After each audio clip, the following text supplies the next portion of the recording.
Estaba buscando aquí la nota esa del diario El Tiempo de Bogotá para darle a conocer lo que dijo Carter en su momento.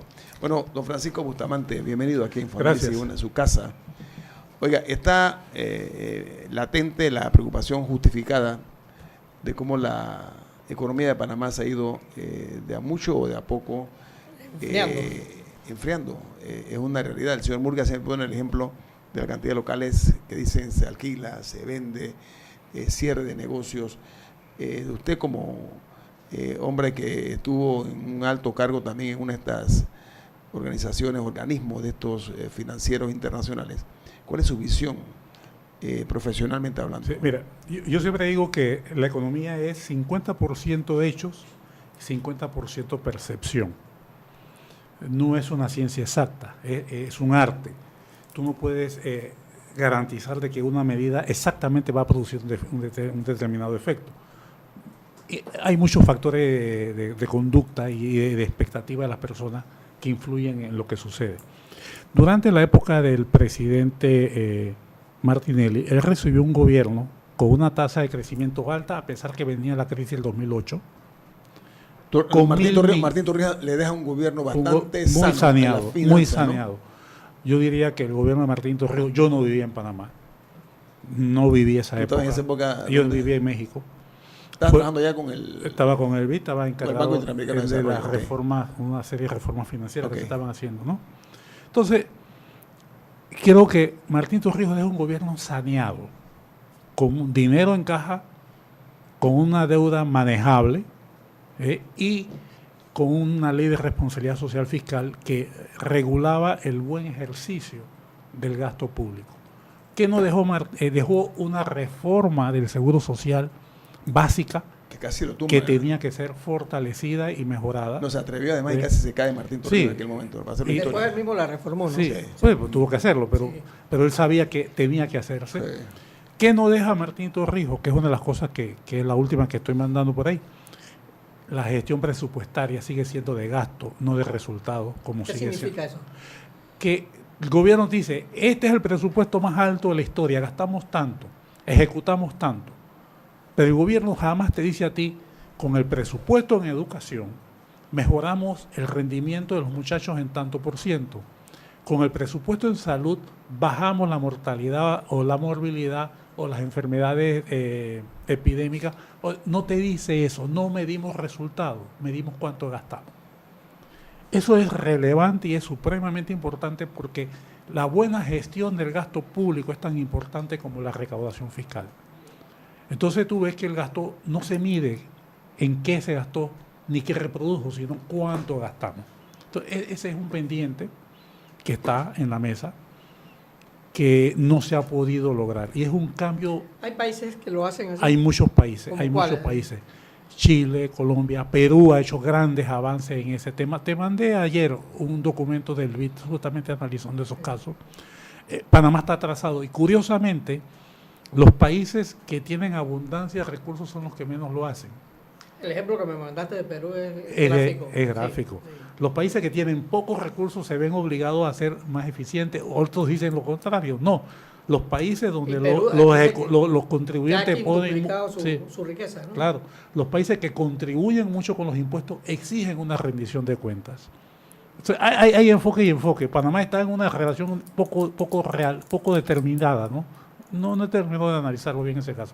Entonces yo creo que esas son las cosas pendientes que deja. Martinelli se monta en el potro, logra la primera reforma de la ley fiscal asumiendo que podía caer la economía y se lanza a un gasto desorbitado.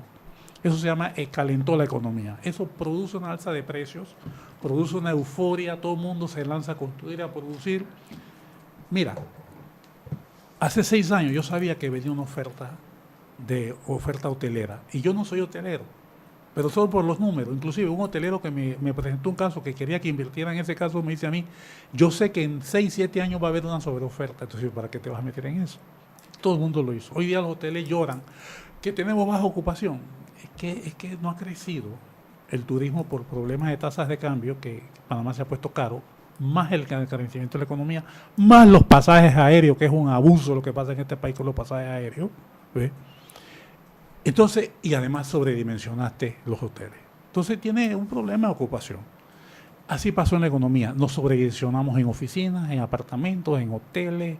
Entonces, ¿qué sucede? Hay una sobreoferta. Se dimensionó el país para un volumen de consumo y de gasto que cuando se agotan esos motores de crecimiento que eran la zona del canal, el mismo crecimiento de la industria, la demanda, pues queda una sobreoferta. ¿Qué produce la sobreoferta?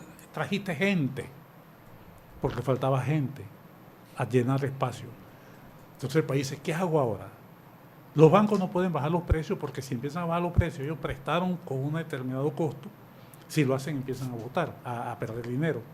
Tienen regulaciones que dicen, si tú pierdes dinero tienes que aumentar las previsiones por pérdida.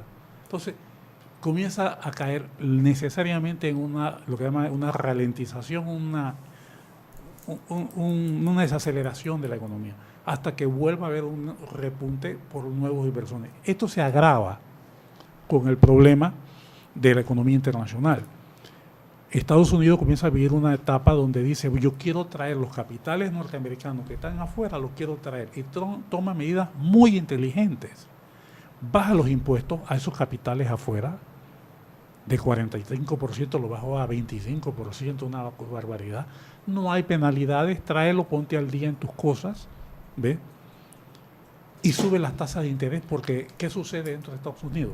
Estados Unidos había llegado por la crisis del 2008 a cero las tasas de interés. Sí, la Reserva Federal lo tuvo durante largo tiempo. A cero. Y le prestaba a los bancos a cero, esperando dinamizar la economía. ¿Qué hicieron los bancos? Estaban tan al tope de problemas que en lugar de prestarlo lo metieron para reforzar su capacidad para las pérdidas que estaban teniendo. Se cubrieron con el dinero y no prestaron el dinero. Bueno, la economía ha ido empezando a mejorar. Obra de Obama. Le toca a Trump cosechar eso. Hace una serie de cambios muy interesantes, como ese de la legislación. Dice, ¿sabes qué? Tráiganse toda la plata para afuera, para adentro. Bajo las tasas de interés, bajo las tasas impositivas, y empieza a haber empleo. Empieza a generarse empleo dentro de los Estados Unidos. Y ese empleo viene la otra amenaza, lo que hablaba con Rubén antes de empezar, que cuando empieza a haber empleo, empieza a haber gasto, cuando empieza a haber gasto, empieza a haber presión inflacionaria.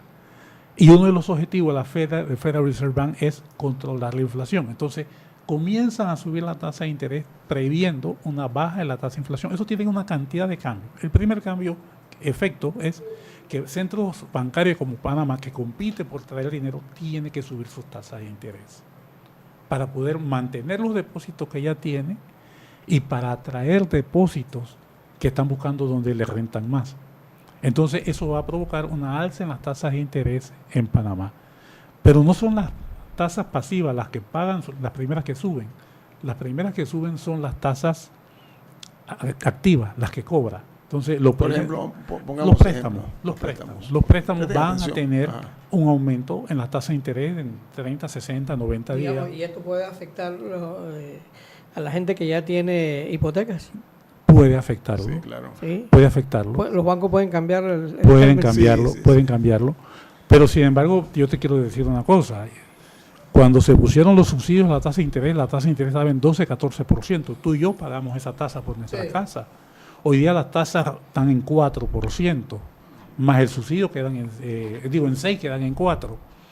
Va a haber un golpe por las tasas de interés en las letras de vivienda, eso no lo dudes. Claro, es que en los contratos de hipoteca, Rubén, pasa lo que nos pasa a todos los días, a muchos todos los días, con las páginas de internet, que dice, he leído esto y acepto. O sea, uno acepta, pero uno no ha leído una letra de nada de lo que dice ahí, porque son contratos kilométricos. Eso pasa igual. Y en todos los contratos de hipoteca, los bancos se reservan el derecho de aumentar las tasas de interés cuando el mercado así lo exige. Que estás en este momento indefenso, Francisco. Al regreso, hablemos acerca de lo que acabas de decir, ¿no? Donald Trump tomó medidas más de tipo, digamos, nosotros nacionalistas, ¿no? Mirando la casa hacia adentro. Y le ha funcionado hasta ahora. Sí, así es. En el corto plazo le funciona. Sí, le ha funcionado hasta ahora, la gente ha sentido un cambio, etcétera. Tú lo planteaste muy bien. Todos los que están afuera traigan y no los voy a penalizar. Ese fue el gancho que él usó. Como que él dice, make America great again, ¿no? Es lo que dice el principio de Trump. ¿Qué tú recomiendas para efectos del gobierno panameño ante esta situación que se está viendo cada vez más gris, en opinión de no pocos, ¿no? ¿Qué medidas podría tomar la administración de Juan Carlos Varela ya en el ocaso de su gobierno, pero que serían necesarias? Porque hay mucho temor y mucha inseguridad en el país sobre esta situación. Ahora, Yo creo que es necesario, la dispensa fiscal que está haciendo el presidente Varela en la Asamblea es necesaria. ¿Por qué es necesaria?